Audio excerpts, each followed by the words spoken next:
6 years ago, a medium told me if I did not leave my house, that something was going to kill me. Summer 2018, I moved with my son to North Carolina where his dad was stationed.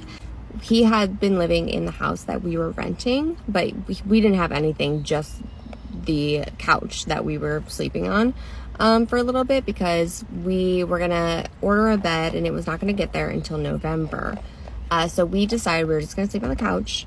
Every other room was completely done and ready to go. 2 weeks later, I started at my new job at Lux Salon in Raleigh. I started the same day as a girl named Veronica. Found out the day before I started that I was pregnant with my daughter. What's relative about that is at night when you first are pregnant, when you're pregnant the whole time, you have to pee a ton.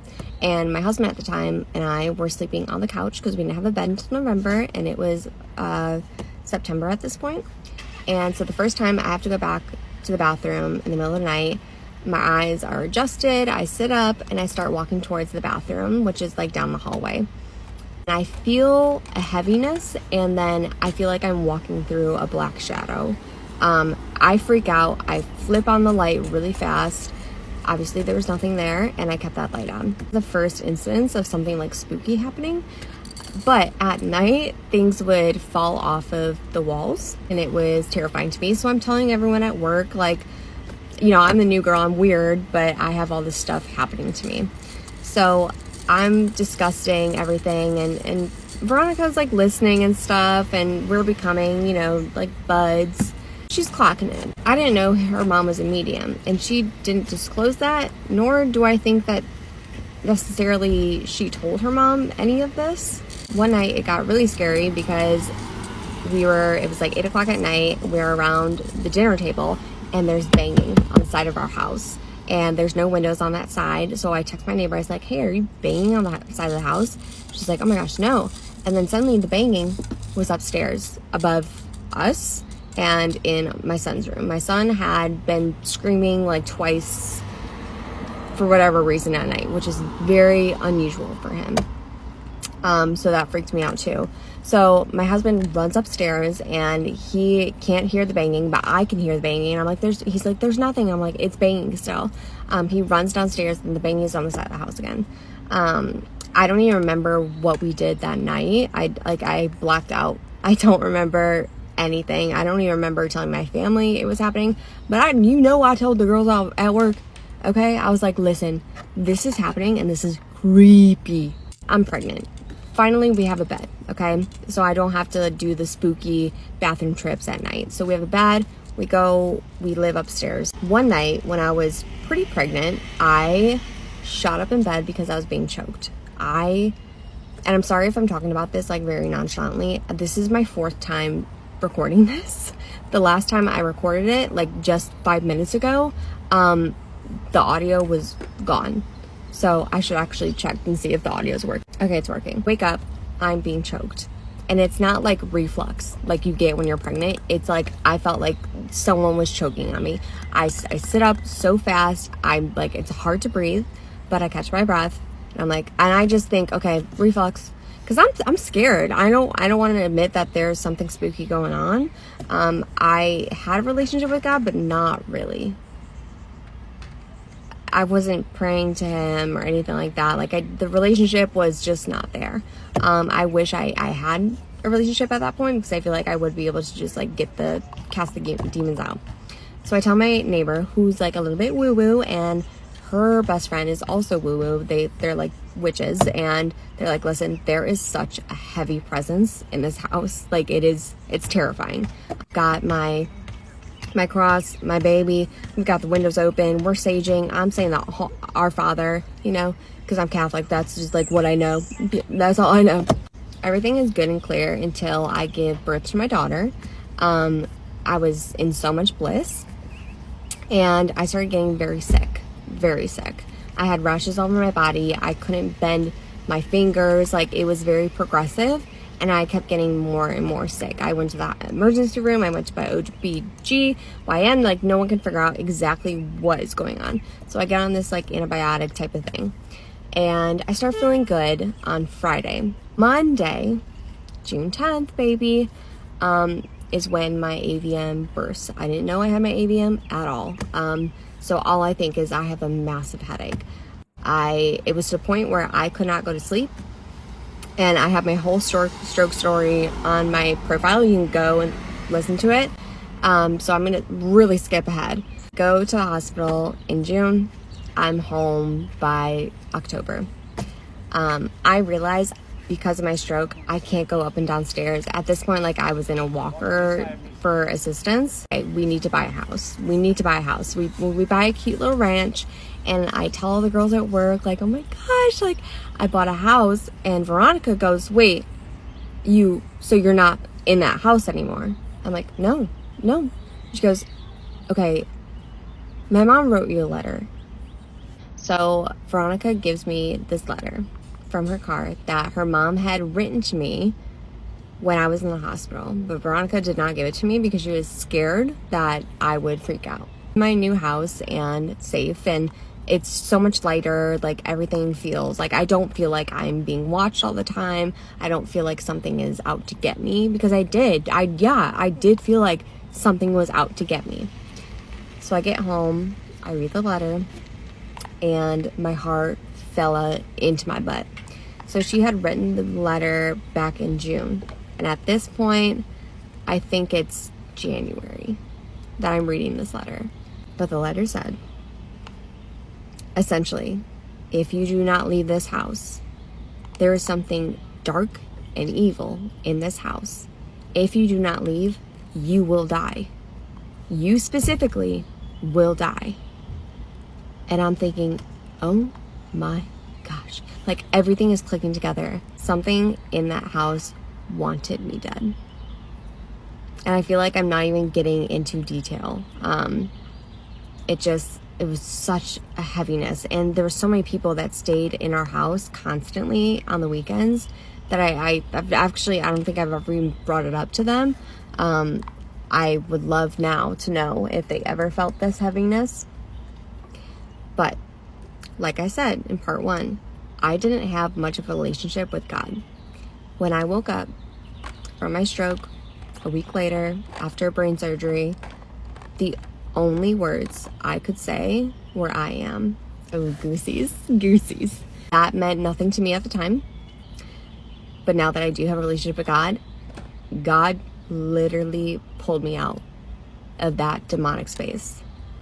He made it so apparent that I could only say I am to let me know He's got me. He saved me. Knowing I didn't have a relationship with Him, but He still rescued me, is wild to me.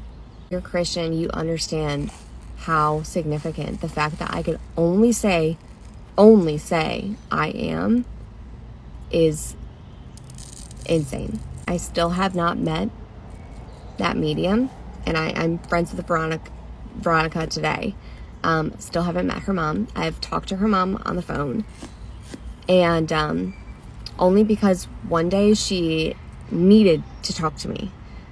I've never talked to her before. I only had the letter from her, but she used Veronica's phone to call me, and she told me some crazy things that I was like, wait, that's not true at all. A week later, it came true. And I don't think I'm ready to discuss or disclose the things that she told me, but it definitely gave so much validation to the fact that there was something very, very dangerous in my house that was going to kill me. There's 4 reasons that my AVM bursted, and I genuinely believe that I think Satan knew that it was in my brain, and he used it to his advantage. You see something? Say something. Story time of how this boy cheated on his girlfriend with me and like 30 other people. Actually, like more than that, but we'll get into that later. Now that I'm finally graduated, I can finally tell the story, so let's get started. So this all took place at the beginning of my senior year, so like 9-10 months ago. And me and this kid were snapping for a while, and I noticed he was on my school's football team. So I I decided to follow him on Instagram one day after we were like snapping for like 3 months. So like seconds after I followed him on Instagram, he immediately texted me and he was like, I don't remember exactly what he said, but it was along the lines of, "You're so pretty," or "We should hang out," or whatever. So anyways, we wind up planning a hangout the following day. Again, why would I think he has a girlfriend at this point? He's asking me to hang out. He followed me back on Instagram. And 2 months before that, he called my friend pretty. So, like, why on earth would I think he has a girlfriend, you know? So, anyways, we go on the date, and we go on, like, an ice cream date. And you can tell that he was just there for one thing, and one thing only. But that's besides the point. So, we were at this ice cream place. Oh, yeah, also, I picked him up, which I thought was weird. But whatever, that's besides the point. We're at this ice cream place. He doesn't pay for my ice cream. So, I was like, okay. But he was just, like, looking around a lot, like, he was, like, scared someone was gonna, like, see him, which I thought was weird, but, like, I don't know, he was just, like, looking around, and I was like, do you, like, know someone that's here right now, like, what? Also, he was on his phone, like, the whole date, so I'm like, alright, let's, like, wrap it up. I'm just gonna drop you off. Like, this is clearly not going well. You're not fully present. You're not even looking at me. I was, like, talking the whole time. He was, like, not responding to me. I was like, what? He was literally on his phone the whole time. But I'm one to speak up, so I was like, oh, like, what are you doing on your phone? Like, you're not fully here right now. Like, what are you doing? And he was like, oh, the football group chat is blowing up my phone. I was like, you can at least listen to me. Like, what kind of first date is this, bro? So, like, it was just not going well, literally at all. And then I finally, like, initiated things to, like, leave, and I'm gonna go drop him off because this is horrible. So now we pull up to his house, and he doesn't get out. I'm like, what are you doing?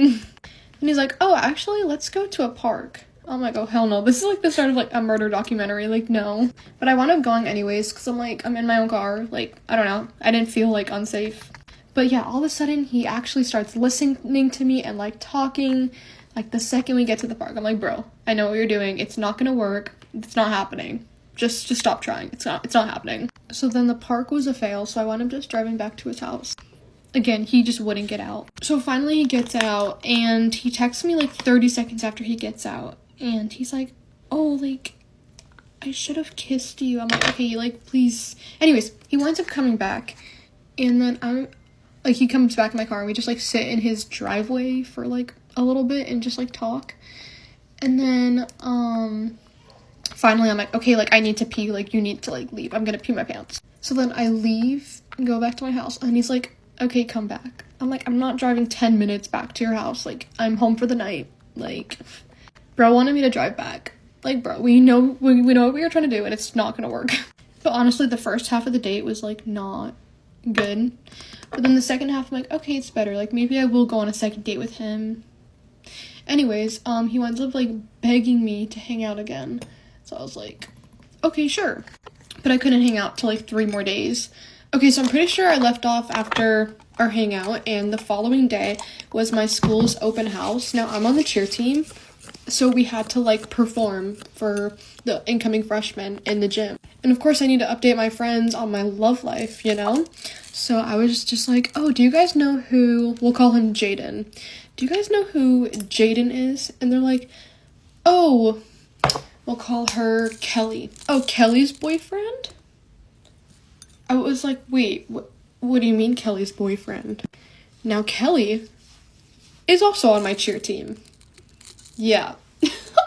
So, yeah, the story just got a lot worse. My heart literally dropped. Like, I don't think I've ever been so, like, shook to my core until that day. And they're like, wait, you hung out with him? I'm like, oh no, he just asked me to hang out. So I immediately covered my tracks because I was around people that I don't fully trust like that. So I lied to them, and I did not tell anyone about this besides, like, my sisters and my mom. Now, I did not need this getting out, okay? Like, I just started my senior year as a cheer captain. I did not want any drama this year, and I also didn't want the whole team to hate me. Even if I told them that I didn't know that they were dating, like, people will still hate you. And especially this girl, like, I don't know how she is, but I feel like she just, like, would blame it on me and not him. So now that my friends just told me that, I'm, like, gagged. I literally can't breathe. I'm freaking out. I'm like, oh my god, like, what am I gonna do? Like, do I tell her? And then like 5 minutes after that all happened, I had an interaction with her and we were talking, and I just literally felt so bad and guilty, even though it wasn't my fault. But like I still felt so bad, and I just wanted to tell her so bad, but I just didn't. So now that night I'm ready to text him, and I was like, oh, let me go off on him, but I'm like, you know what? No, like let me just tell him I know everything and then block him. So I texted him. I was like, oh, so when were you gonna tell me? He's like, tell you what? I'm like, I know you have a girlfriend, by the way. And he's like, what are you talking about? And then he left me undelivered for like 2 hours because he knew he was in the wrong. So after he said, what are you talking about? I immediately blocked him. I didn't even give him the chance to explain because I didn't want to hear any of that bullshit, because I know that he's lying, obviously. No, because when he was acting confused, like, girl, not you acting confused. Yeah, your girlfriend. Yeah, the one you've been dating for apparently months. Yeah, why are you acting like lost? Like, we know you know, bro. So yeah, he was acting all confused, so I just blocked him, and he's still blocked to this day. And yeah. So now we're gonna get into my friend's story times about him, because my two close friends, he has asked, like a week later after this all happened, he asked one of my other cheer friends to FaceTime if they can go to the movies, and all this stuff. You're so beautiful, you're so pretty. Girl, you literally have a girlfriend. What are you doing? And then my friend told the girl, like, oh, he asked me to FaceTime and I wanted to hang out. And the girl was like being weird to my friend. It's like, girl, this is your boyfriend's fault. Why are you blaming the girl? Like, come on now. This is exactly what I didn't want to tell her. So she has been told by multiple people about her cheating boyfriend, and she just forgives him every time, I guess. He's still doing it to this day. And that was like in August.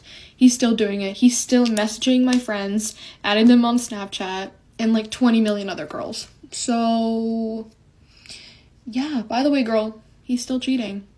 You don't look through his phone enough, clearly. But I just think it's so crazy that he put his girlfriend and me in this position. You try to get with one of her friends, one of her teammates, and now you put us in such an awkward position. Like, if I would have known you were dating my teammate, I wouldn't even have followed your Instagram, you know? So he put me in a really awkward situation, and the whole season I felt guilty. Every time I looked at her, I was like, oh, and by the way, all of your boyfriend's friends knows he's cheating on you, because his friend, after I blocked him, his friend added me on Snap and tried to like get with me. And he was like, I don't want to say things he was saying, but he was like, oh, Jaden told me to like add you or something like that, and how you were a good kisser. I was like, oh, so all your friends know you're a cheater and they all just don't care? Like, if my friend was like cheating on her boyfriend, I'd be like, okay, like, that's not okay. And like, I don't know, wouldn't be friends with her anymore because that's weird. But no, they all know. So again, girly, they're all fake for not telling you, but whatever. And like, again, I wanted to tell her so badly, but I had to put myself first. And I saw how she still stayed with him when other girls told her that he was cheating on her, and she didn't care. So it's like, well, if she's not going to care, she's not going to break up with him, then no offense, I'm not telling her. Because I don't want to ruin my senior year season and have all these girls believe whatever made up story she might have made up. Oh, Valentina tried to get with my boyfriend. No, that's not how it went. Also, like, later in the season, I feel like she sort of started to act different in front of me, and I feel like he might have told her, but like, I don't know why he would expose himself like that, but yeah. And then also, funny little quick add-in, at the fair, like back in January, it was me and my two friends, the two girls that he also tried to get with, and we ran into Jaden and Kelly, I think that's what I named them, at the fair, and we were just like, all three of us were talking to Kelly, and Jaden was just standing in the back looking at all of us. I was like, oh yeah, do we look familiar? The three girls that you try to get with, and then your girlfriend's right there. Oh, and same thing happened at prom like 2 weeks ago. We were just standing there talking to her, because I feel bad. Like, I like Kelly, but if she's gonna stay with someone like that, that's her own fault. Also, I waited until I was graduated to, like, say the story time because I don't know how she is. Like, if she would take all her anger out on me instead of her boyfriend. And again, I just wanted a drama-free senior year, so it just wasn't worth it to me, but... I was told to make this video, so I'm going to share with you my hinge date from hell. And to be honest, at this point, I feel like I need to start making this a series because I really just be going through it. So first off the bat, I naturally think I'm in an episode of Love is Blind because the person that I matched with doesn't have that many pictures, but like the little bit that he did have, like you could just tell that those were old pictures. And so I asked for his Instagram and I saw that he had no post, but he had some tagged photos. And so I checked the tagged photos and I had to go, you know, FBI shit and look up like his pictures, like his most recent one. And there was only one that like you could kind of see his side profile, but like not really. And so I was really just going on a limb here. I'm gonna sit up for this. So then we're talking and we're texting and the banter is good. He's like funny, sarcastic, like it's like right up my alley, right? And I'm like, you know what? Even though I don't fully know what he looks like, I like his personality. So I agreed to go on a date. And he suggested we do dinner and karaoke. Now, I'm not saying I did the smartest thing, but I definitely gave him my address so that he could pick me up and so that we could go together. In my mind, I thought that was a good idea. Don't be like me. Don't be a dumb bitch. So then he picks me up, like the day, like we talked for about like a week and a half and then we met up and he picks me up and the karaoke place that he picks is literally an hour away. But before we even get into that, my first impression of him, I was so nervous. I always am nervous when I'm going on a date with someone. So I literally only looked at him for like 5 seconds. And in those 5 seconds, I was like, oh, like he's cute. Like he's pretty cute actually. And so I was like feeling good about it. We get in the car and I like really start to analyze his features. And I'm like, Immediately I think, you know what, I'm not like fully into how he looks, but it doesn't matter because I wanted to still like go on the date because I was interested in the like in his personality. So keep that in mind. So we have an hour in this Uber ride, and not Uber ride, in the car ride, and I'm telling myself like, you know, let's get to know each other kind of thing. And so we're asking each other questions and he's asking a lot about my past and my past relationships or past really anything that I had going on with a guy. And so I am being fully transparent and telling him all my business basically, but like not OD, you know, I'm keeping it general. Let's keep in mind that he's also sharing stuff about himself too, so it's not like I'm the only one. So whatever, we get to the place and like I said, I already decided that like looks wise he's not like fully my type, but we get to the restaurant and we order and y'all, so the way that the layout was set up, right, there's like TVs everywhere. So he's asking me a question about like my high school experience and whatever. So I'm telling him and I see that he keeps looking back like constantly because he's looking at the TV, he's looking at the football game. And I'm one of those people like, you need to give your attention to me or I'm gonna feel a type of way. So I immediately was already feeling annoyed about it. So he's not paying attention to me, but he's not fully ignoring me either. Like he can still like jump into the conversation with me. And so I was just like, you know, okay, whatever. And I am by no means funny. I am not like the funniest person ever, but whatever I said had him laughing so loud and so obnoxiously that the servers and the people around literally were stopping to stare at us and to ask if we're okay. Bitch, do you know how loud you need to be in order for the bartenders and the people at the bar to stop what they're doing to look at you? And I'm sitting here like this, like I'm like, and he is full on cackling. So after that, I immediately was like, nah, like he's really fucking weird. And keep in mind, I am also on my sobriety journey. I am fully sober and definitely feel like it's hard being sober in your 20s, but it's especially hard being sober in your 20s and dating.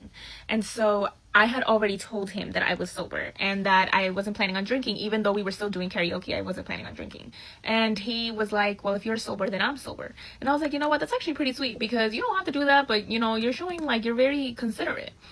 We get to the restaurant. Why this man orders 2 beers. And I was just like, you know, fine, whatever. But like in the back of my mind, I'm like, you just said he was gonna be sober, so now you're lying. But again, it's whatever. So we're still talking. He's still being fucking loud and laughing like a fucking maniac. And then he gets quiet and he's like in space and into his own thought. And I'm like, what are you thinking about? And he's like, you should drink. I'm like, what? I was like, why? Like, no, I'm okay. I was like, why? And he goes, I just think that you should drink. And I was just like, no thanks, I'm all right. Mind you, the minute he said that, I already like, ugh, ick, gross. Like, why would you even say that to me? Like, bitch, what if I had a fucking alcohol problem and you hear, you should drink? Like, no one asked you, okay? Genuinely, in that moment, I knew that he was not getting a second date. Now I'm just trying to push to the karaoke part, because now I made it through dinner. And now we were like, okay, let's do karaoke. And I was like praying that this date would go by faster, because it felt like I was in my own personal little hell. So we get to karaoke, and this man, we're singing. At first, I'm like, you know what? It's not so bad. Like, he's singing, I'm singing, and we're having a good time. It's whatever. But he orders 2 sojus for himself. And I was like, all right. And meanwhile, I'm fucking parched. I'm dehydrated. I want water. And like, before y'all say, oh, like, you could have asked him or you could have told him, I feel like on a date, like, you should also be considerate of your partner and ask, hey, it's like, do you want something to drink? Water, fucking soda, Sprite, ginger ale, really anything. But he didn't do that. And so I was not going to be the one to like say, oh, I want a water or I want ginger ale. Like, I was thugging it out, bro. I was raw dogging it. My fucking throat was like, it was hurting. I was choking. So afterwards, we're singing, and out of nowhere, he's like, you should freestyle. And I'm like, I don't want to freestyle. Like, I don't know how to freestyle. I don't know how to rap, bitch. I'm not Nicki Minaj. And he goes, like, you should do it though, like, you should try it. And I'm like, how about you do it, and then I will like follow your lead. Like, if I see you do it, maybe I can do it. Starts freestyling, and he starts rapping, and this man starts rapping about my dating history, about my past. Like, straight up starts saying, Nikki's been heartbroken 3 times and she not over it. Yeah, she's not over it, but she's still bad though. Like, she a baddie though. And I'm like, sir, in what moment do you think that I told you about my past and my history, bitch, my fucking traumas, so that you could rap about it? Like, what? Like, y'all, I had never ever in my life had someone rap about the shit that I've been through. And so he finishes his rap, a 3-minute rap, bro. And he's like, all right, your turn. And I'm like, dude, I don't want to rap. I was like, I don't want to rap about your life, and I don't want to rap about anything that you told me. Literally just go silent. He puts on a song, and I'm like, you're not gonna sing? And he's like, no. And you could just tell he got so sassy. What the fuck is up with this song? So I'm like, all right, so if you're not gonna sing, like, we're just gonna sit here in silence. And he's like, yup. And so we're literally sitting in silence in this karaoke booth, and we're just hearing the beat to this song that I don't even know. And in that moment, bitch, in that moment, I genuinely was like, I miss my ex. I do. I really, in my mind, I was like, because as a shit of a man as he was, there's no way he would have had me sitting in this damn fucking karaoke booth in silence. I was appalled. And so I'm like, all right. And I don't know what to say. I don't even know what to do, bro. Like, I'm literally just sitting in silence because I cannot speak. Man goes, what time you trying to get home? I'm like, not too late. And so he was like, let's do one more song and then we can head out. And I'm like, sure. I'm like, give me an artist and I'll choose the song. So he gives me Nicki Minaj. I'm trying to type it in. And he's sitting with his arms back, you know, like this. And he's just like, Nicki, come into my arms. I was like, what? Like, I pretended I didn't hear. I was like, what? And he's like, come into my arms. Y'all, this shit is gonna need a part 2, but he goes, come into my arms, and I'm like, I'm not affectionate. Like, I had to lie. I didn't want to be in his arms. I don't know what the fuck he's trying to do, bro. Am I in the wrong for publicly embarrassing my best friend after she kept sabotaging me in front of guys? Back in college, I had a roommate / best friend, Kayla. She was super bubbly, flirty, and said things like, I just get along better with guys. Girls are too much drama. You know the type. Whenever I liked someone or had a guy friend I got close with, she would suddenly start flirting with them. Always joking, always just being friendly. One time, I brought a guy, let's call him Josh, to a party. Someone I had been low-key crushing on for months. The second he walks in, Kayla's all over him, laughing at everything he says, sitting way too close, and saying things like, she's so shy, right? I have to drag her out of her shell. Okay. Later that night, I hear her in the kitchen with Josh, loudly saying, honestly, I don't even think she likes guys. Like, she's so awkward, it's kind of weird. That was the last straw, so I hatched a little plan. A week later, I threw a game night and invited our full friend group, including a couple guys she was very into. We played Most Likely Too. You know, the card game where everyone votes for things like most likely to marry rich or most likely to go viral. But I added a few custom cards I printed myself, like most likely to flirt with someone you just said your best friend liked, most likely to pose a thirst trap while crying, most likely to say I'm not like other girls and mean it. Every time someone read one out loud, everyone laughed and looked at her. She got so flustered that she went to bed early. The best part, one of the guys she liked messaged me later and said, "So I'm guessing Kayla's not exactly the friend she pretends to be?" Nope, not anymore. So was I in the wrong for embarrassing her?